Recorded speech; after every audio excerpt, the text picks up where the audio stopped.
Magandang umaga Pilipinas, narito na po ang magiging lagay ng panahon ngayong araw ng Tuesday, 02 September 2025. Base po sa ating synoptic situation, southwest monsoon ang makakapekto sa katimugang Luzon, kanlurang bahagi ng Visayas at sa hilagang bahagi ng Mindanao. Samantala, yung low pressure area na minumonitor natin ay magbaba pa rin ang tsansa na maging bagyo at ito'y namataan sa layo ng 865 kilometers silangan ng Northern Luzon.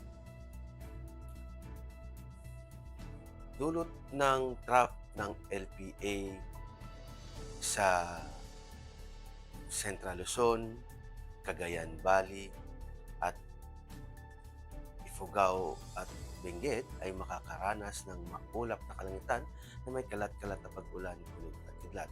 Dulot naman ng southwest monsoon sa Metro Manila, sa southern part ng Luzon, Mimaropa, Palawan at Kalayaan Island ay makakaranas din ng maulap na kalangitan na may kalat-kalat na pag-ulan, kulog at kidlat. Sa Bicol Region, maging bahagyang maulap o sa maulap na papawirin na may pulo-pulong pag-ulan, kulog at kidlat.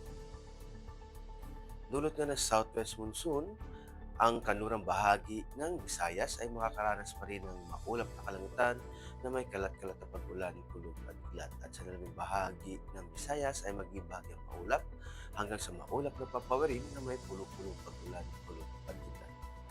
Kahit na southwest monsoon pa rin ang nakakapekto sa Mindanao, maging bahagyang maulap hanggang sa maulap na papawirin na may pulo-pulong pag-ulan, kulog at kidlat.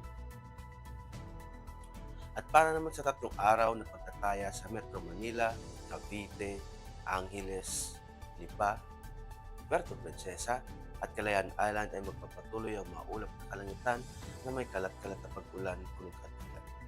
Sa Lapu-Lapu, Davao at Zamboanga, maging bahagyang maulap hanggang sa maulap na papawirin na may pulo-pulong pag-ulan, kulog at kidlat. Para naman sa astronomical information, ang araw ay sisikat ng 0544 at lulubog din naman mamayang 18:07. Para sa moon illumination, meron tayong 71%. At para manatiling updated sa lagay at pagtaya ng panahon, i-follow lamang ang Air Force Weather Center sa mga social media accounts. Sa ngala ng aming commanding officer na si Colonel Alvin Jan Cugador, Puff Jesse, ako po si Technical Sergeant Brian Benedict B. Arcilla, Weather Forecaster ng Air Force Weather Center. Muli, maraming salamat.